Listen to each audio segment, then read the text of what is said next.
Querido amigo, hoje temos como alvo estudar os aspectos introdutórios do livro dos Atos dos Apóstolos, esse livro que narra a história do início e da expansão da igreja e também podemos chamá-lo de os Atos do Espírito Santo através dos apóstolos.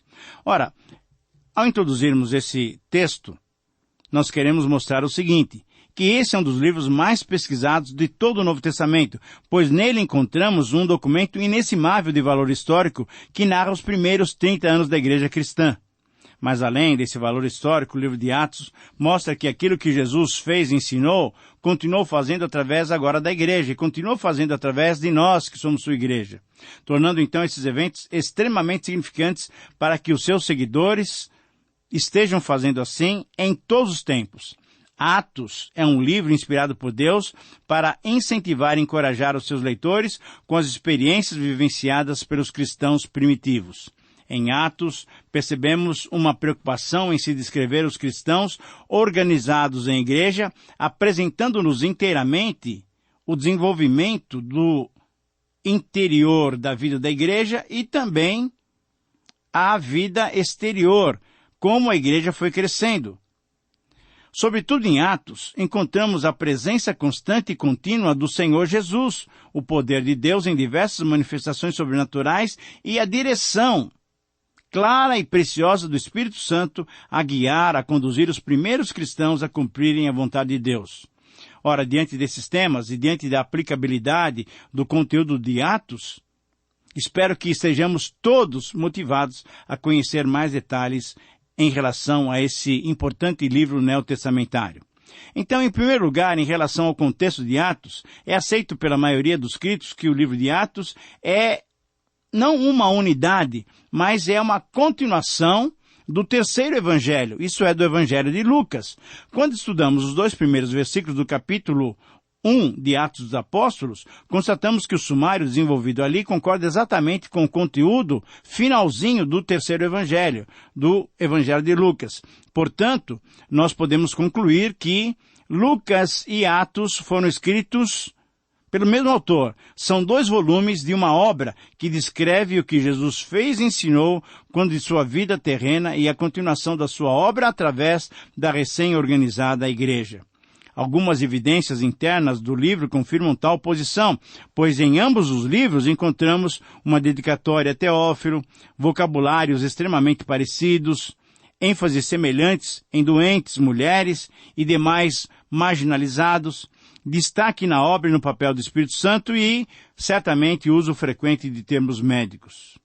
Agora, em relação à autoria dos Atos dos Apóstolos, em segundo lugar, a partir de passagens que se empregam o pronome nós e nos, como, por exemplo, no capítulo 16, versículo 10, capítulo 20, versículo 5 e capítulo 27, versículo 1, fica evidente que o autor do livro foi um companheiro de Paulo em algumas das suas viagens. Quando essas passagens são estudadas em profundidade, demonstra-nos que nenhum outro companheiro de Paulo poderia ser o seu autor, senão Lucas, o médico amado. Por exemplo, Timóteo e vários outros são mencionados a parte do nós e de nos, em Atos 20, versículo 4.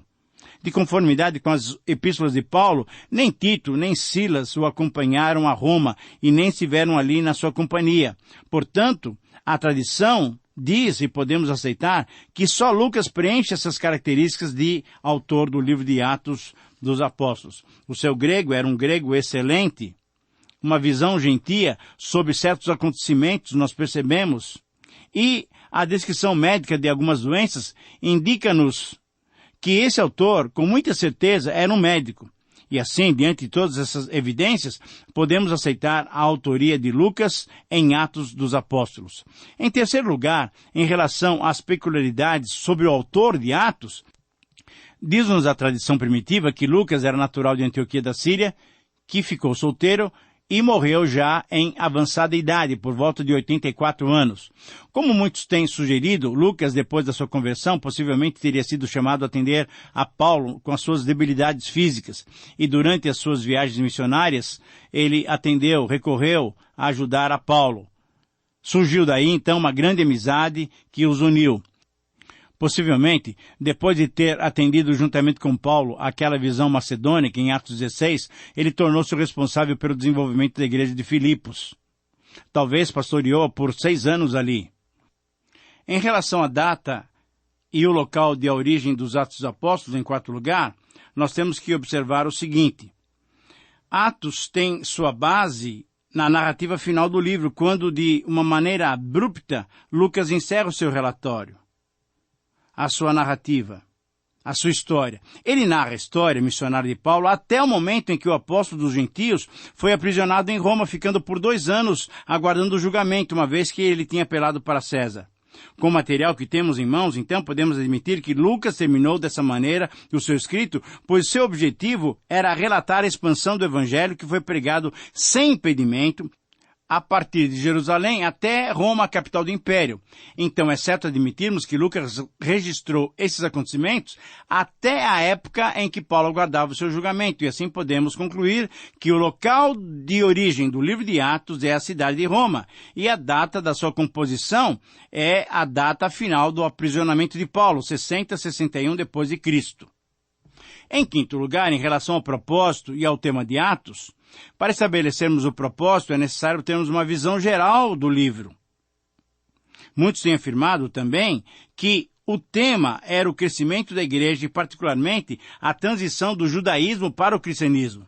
Escrevendo e dedicando o seu 2º volume a Teófilo, podemos perceber que Lucas teve o propósito de relatar o início e a expansão da igreja de Jerusalém até Roma. Lucas iniciou com o cristianismo entre os judeus e terminou o livro demonstrando como o cristianismo alcançou os gentios também. Lucas, através desse 2º volume da sua obra, ele faz uma ligação entre os evangelhos e a igreja. Atos é a ponte que une os evangelhos e as cartas, tornando-as compreensíveis dentro dos seus contextos. Com motivação de mostrar a continuidade da ação do Senhor Jesus através do Espírito Santo agindo na igreja, e especificamente nos apóstolos, não é sem razão que muitos têm entendido que o tema do livro de Atos é Atos do Espírito Santo através dos apóstolos. Em sexto lugar, em relação ao esboço do livro, é muito fácil, nós podemos perceber rapidamente quando nós lemos Atos capítulo 1, versículo 8. Mas recebereis ao poder, ao descer sobre vós, o Espírito Santo, e sereis minhas testemunhas em Jerusalém, como em toda a Judéia e Samaria e os confins da terra. Eu releio para você, Atos 1, 8. Recebereis poder ao descer sobre vós o Espírito Santo, e sereis minhas testemunhas tanto em Jerusalém, como em toda a Judéia e Samaria, e até os confins da terra. Muito bem, então nesse verso nós temos o esboço do livro de Atos. O Evangelho em Jerusalém ocupa os capítulos 1 a 7. O Evangelho na Judéia e Samaria ocupa os capítulos 8 a 12. O Evangelho até os confins da terra, até os gentios, ocupa do capítulo 13 até o capítulo 21, versículo 16. E o Evangelho chega até Roma, isso é, até a capital do império, através da prisão de Paulo, em Atos 21, 17 até 28, 31. Em sétimo lugar, em relação ao versículo-chave e a ideia central de Atos, nós concluímos, nós podemos apontar novamente para o capítulo 1, versículo 8, como versículo-chave do livro de Atos. Ao observarmos o seu conteúdo, reparamos que essa palavra de Jesus enfatizava 4 aspectos. Primeiro, a capacitação para a tarefa, recebimento do poder quando da vinda do Espírito Santo. Somente através do poder do Espírito Santo podemos realizar a tarefa de evangelização. Segundo, a designação da tarefa, isso é, testemunhar do Senhor Jesus. O testemunho implica em compartilhar a diferença que a presença de Jesus faz na vida humana. Terceiro, a metodologia para a tarefa, isto é, simultaneidade. A missão de testemunhar deveria ser feita tanto em Jerusalém como em outros lugares, alcançando a todos ao mesmo tempo. E em quarto lugar, a abrangência da tarefa, isto é, essa palavra deveria alcançar até os confins da terra. Sejam esses locais próximos ou longínquos, todos eles devem receber o testemunho do Senhor Jesus. Em relação à teologia do livro de Atos, em 8º lugar, podemos destacar o seguinte. Quando tratamos da teologia de Atos, devemos reconhecer que as ênfases teológicas daqueles irmãos posteriormente foram melhor formuladas nas epístolas. Ora, isso significa que temos que ter muito cuidado quando baseamos a nossa doutrina nos livros históricos. Mas algumas ênfases primitivas podem ser notadas. Primeiro, o agir de Deus.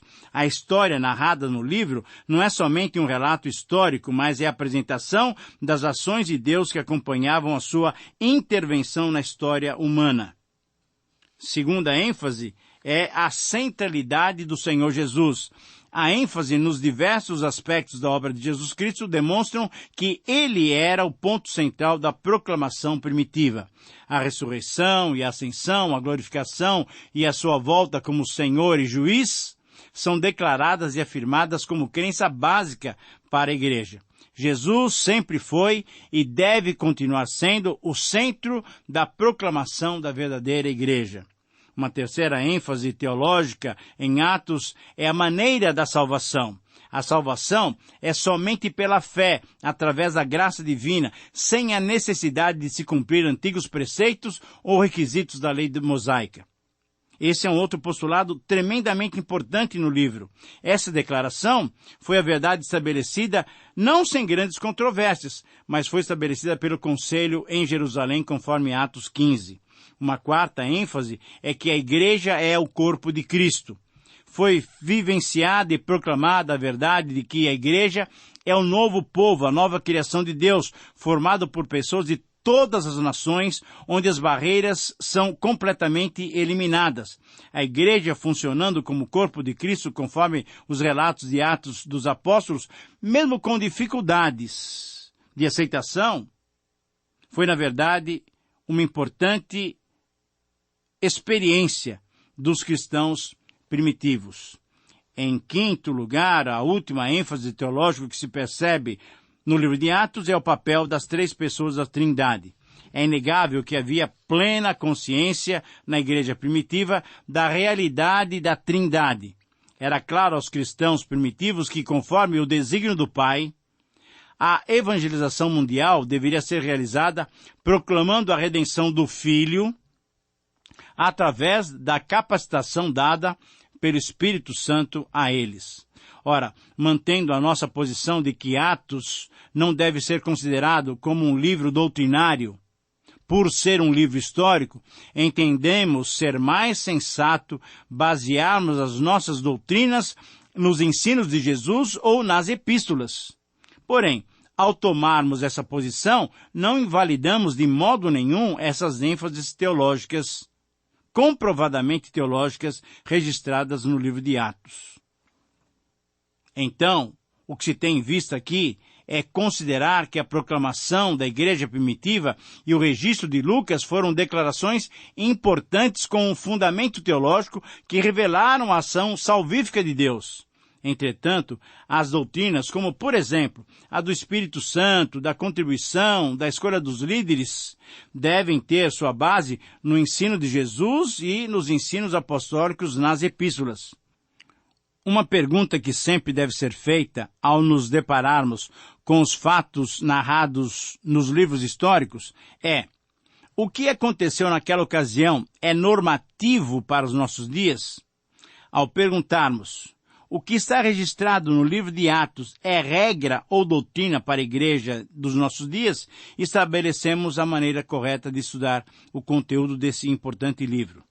Em nono lugar, em relação à importância do livro de Atos, nós percebemos a sua importância porque ele é uma continuação da narrativa do Evangelho de Lucas, isto é o pano de fundo para as epístolas, que em grande parte são o desenvolvimento dos ensinos de Jesus, vistos exatamente no Evangelho de Lucas. Vamos alistar as razões da importância que devemos dar a Atos dos Apóstolos. Aqui temos a história da igreja primitiva, indicando-nos a funcionalidade no cumprimento da missão estabelecida pelo nosso Senhor de proclamar o seu nome.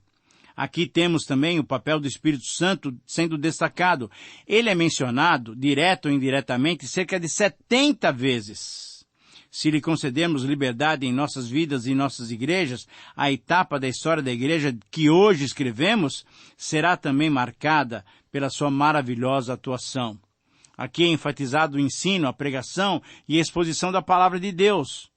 Em Atos contemos mais do que 20 palavras. Encontramos aqui 20 sermões, sendo a grande maioria de Pedro e de Paulo, 9 de cada um, revelando-nos então a importância que devemos dar à exposição das Escrituras Sagradas.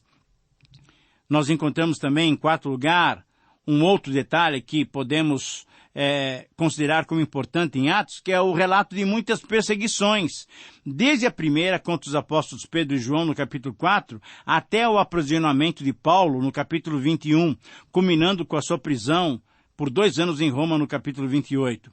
Numa época em que as perseguições contra a igreja cristã ocidental, a nossa igreja, não são tão visíveis, nós devemos estar mesmo assim sempre alertos, sempre preparados. Mas principalmente devemos estar dispostos a sofrer quaisquer perseguições em nome do Senhor Jesus Cristo. Esse evangelho que muitas vezes é pregado nos dias de hoje, de prosperidade, de viver uma vida boa, de termos o melhor desse mundo, não está coerente com a experiência daqueles primeiros cristãos que muitas vezes tiveram que entregar as suas vidas em nome do Senhor Jesus Cristo. Aqui percebe-se também a importância de Atos, quando constatamos que o livro é o pano de fundo, dando-nos todas as condições desse contexto histórico, percebendo então pelo menos 10 epístolas do apóstolo Paulo.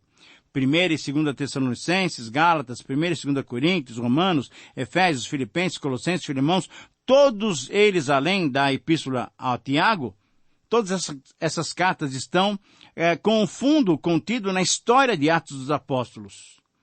E, no contexto primitivo, sendo mostrado nas páginas desse livro, podemos hoje aplicar esses princípios que os irmãos primitivos, os irmãos cristãos primeiros, tiveram as suas experiências e assim, no meio daquelas experiências difíceis até, vivendo o Evangelho, puderam vivenciar e proclamar o nome de Jesus. Nós, entendendo as condições políticas, sociais, morais, religiosas daqueles dias e também dos nossos dias, podemos fazer essas aplicações para as nossas vidas. E em 10º lugar, quero destacar também, em relação às razões, às consequências e os desafios dos estudos de Atos, nós podemos fazer observações e podemos aplicar para as nossas vidas. Em nosso entender, existem pelo menos 3 razões para fazermos um estudo acurado do livro de Atos. Muito bem, em Atos encontramos o plano de Deus para a igreja, isto é, pregar o Evangelho para todo o mundo. Em segundo lugar, em Atos encontramos o poder do Espírito Santo para a igreja, capacitando a igreja para esta tarefa de evangelização.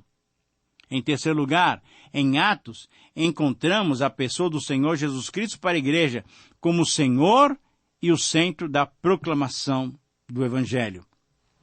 Ao aceitarmos a tarefa de estudarmos com profundidade esse livro, experimentamos também as seguintes consequências.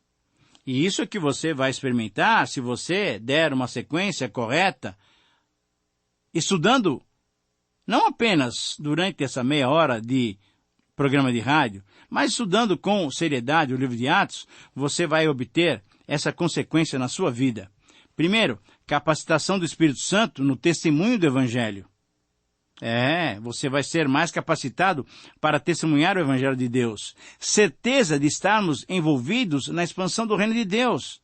Essa é uma convicção que cresce a cada dia no meu e deve crescer no seu coração, de que você está envolvido na proclamação, na expansão, na visualização do reino de Deus.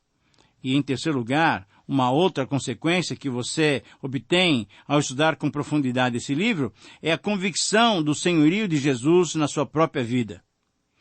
Querido amigo, contudo, quando estudamos o livro de Atos, percebendo as razões e as consequências de fazê-lo, encontramos também 3 grandes desafios para as nossas próprias vidas pessoais e comunitárias.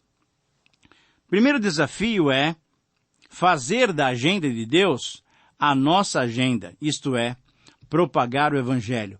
Esta é a agenda de Deus para a igreja. Proclamar o Evangelho, anunciar o reino de Deus. O segundo desafio, quando estudamos com profundidade o livro de Atos, esse desafio surge desse estudo, é o desafio de viver no poder do Espírito Santo, na direção do Espírito Santo, na capacitação do Espírito Santo. Para isso, nós precisamos ter uma vida plena, precisamos da sua direção, precisamos dar o controle da nossa vida ao Espírito Santo. Assim, nós somos desafiados a viver no controle do Espírito Santo. Mas também somos desafiados a ter o Senhor Jesus como o centro das nossas vidas. A termos o Senhor Jesus como nosso único e suficiente Salvador. A termos o Senhor Jesus como de fato Senhor de nossas vidas, submetendo-nos então à sua vontade. Não buscando o nosso querer, mas buscando o seu querer. Não determinando, não mandando ele fazer coisas, mas sendo submissos à sua voz, à sua orientação, ao seu senhorio. Dessa maneira, eu gostaria de relembrar então mais uma vez o versículo-chave do livro de Atos, Atos 1:8. Recebereis poder ao descer sobre vós o Espírito Santo e sereis minhas testemunhas, meus mártires, tanto em Jerusalém como em toda a Judéia e Samaria, até os confins da terra. Essa palavrinha, mártires, testemunhas, nós vamos explicar no próximo programa. E eu espero que você esteja animado para poder entender também esse aspecto interessante do livro de Atos. Querido amigo, espero que você esteja motivado a estudar com profundidade esse precioso livro da Palavra de Deus, aceitando esses desafios. Serão mais 34 estudos para os quais eu te convido, bem como também ao seu pequeno grupo, ao grupo de amigos ou ao grupo de parentes. Muito bem, chegamos assim ao final de mais um tempo de estudos e mais uma vez expresso a minha gratidão a Deus por poder compartilhar com você aquilo que Ele mesmo tem me dado. E eu sou grato a você, com certeza, pela sua sintonia, pela sua companhia e pela sua amizade. Que Deus te abençoe. Um grande abraço.